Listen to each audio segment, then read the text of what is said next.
All right, guys, we're going to check out Vistra Corp. This is ticker VST. And what caught my interest on this guy is a big power supplier for the potential AI data center boom. There is a lot of demand for power. I was reading that some of these data centers take as much power as a small city, and they're just very, very hungry for any kind of type of power. And, if AI demand keeps increasing, then this will just keep getting worse. And we know that there's a lot of potential solutions down the road for power, whether it be through like putting data centers in space and solar grids or nuclear power, lots of different things. But there's some things that are powering the data centers now, and VST, along with a couple others, are some of those that are doing that. So these guys do have access to all kind. They have electricity, nuclear, and all those different types of power agreements, and so they're positioned to make money from this. They already have, if you look at the stock price. So they also have a massive power capacity that's available that they can continue to ramp up. And so what I like about these guys is we always ask ourselves, like what will or what could power the data centers. These guys could power the data centers and are already powering and have the capacity to power them. So they have lots of different catalysts. They got a lot of the Magnificent Seven. They have deals with them like Meta. They have, these agreements, by the way, when they sign these agreements, these are like 20, 15-year long agreements. So it's a very solid recurring revenue. And so it's a really good catalyst for them. And then again, that's what this is all about: is these hyperscalers, these Microsofts and Metas and Googles. They're going to be making deals, as they're building these data centers to power them. So you can see they've already been growing. This is just EBITDA. So from 2024 to 2027, they're close to doubling it. This is what they're guiding. For all we know, they beat and raised their guidance. They continue to do that. But they have, massive EBITDA growth right here, which is great. And then that also helps their free cash flow. This is amazing right here to convert 60% of the adjusted EBITDA into free cash flow is amazing. And so they just have plenty of free cash flow, which then allows them to do other things like buybacks.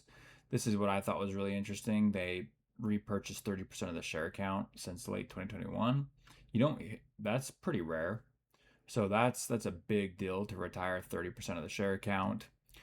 They do have this long-term debt, which I'm not at all worried about because they have a good EBITDA, good free cash flow. It's just leverage that they're using. So this is not anything to be worried about. And then they do have a small dividend they do as well. So I like to do these little roadmaps here too, where you can see that they're hoping for 7.4 to 7.8 EBITDA by 2027, which is just continued revenue growth, and I think is very exciting for them. So if we look at a couple of other things with VST right here, I'll first show the chart. Now, if you're like me, I'm always the guy that's like, man, why couldn't I have bought this at 25 bucks? And I've definitely lost money because of that mindset, but I've also saved money because I didn't buy at the top. And I think the biggest difference to know whether you're buying at the top or if you're buying something that's cheap is really diving into the fundamentals. And a forward PE ratio of 13 is pretty dang cheap, especially when last fiscal year it was 62. And if they're continuing expecting to grow, I would say that despite this massive growth, and yes, I would have loved to have gotten it right here, but the I think that based on some of these metrics, you could argue that this price is still cheap and it's on a little bit of a drawback. So valuation is not bad at all, which, speaking of which, we'll go look at that. But I should say valuation is not bad when you kind of look at this forward PE ratio. If you look at if you compare it to power producers, they're actually the cheapest when you compare them to like CEG, for example, which is, I would say, is their biggest competition. So they're cheaper than the rest of the industry, and they're right about in the middle of where they historically have traded in terms of price to equity. And then price to sales is a little bit of a different picture. Their own historical valuation is about the same, a little higher, and then they're a little bit higher than the rest of the industry average.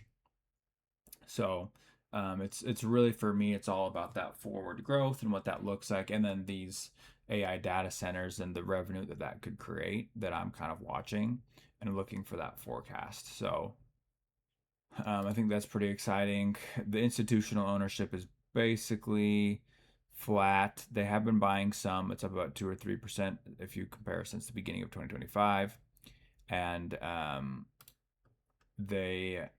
want to check to see if there's anything with the insiders that I want to take note of. Nope, nothing really I think is interesting there. But yeah, those are kind of the main things. There's this free cash flow. They're doing well. And then the revenue growth, which I also think is really, really impressive right here. 3 billion to 5.5 billion in Q1 2026. So I thought this one would be interesting for those interested. This is kind of part of the AI play, and maybe now is a good time to enter it. And and if a lot of the analysts have this forecasted for 200 plus, so if we got 5-6 years before a lot of these nuclear power plants can get up and running, and so you need companies like Vistra who can already power the data centers for the demand in between that lag. So if you follow the stock or you know a lot more about it, I'd love to hear what you think or anything that I missed. Just comment below. I always love to hear other people's insights and thoughts, and I will see you guys in the next one.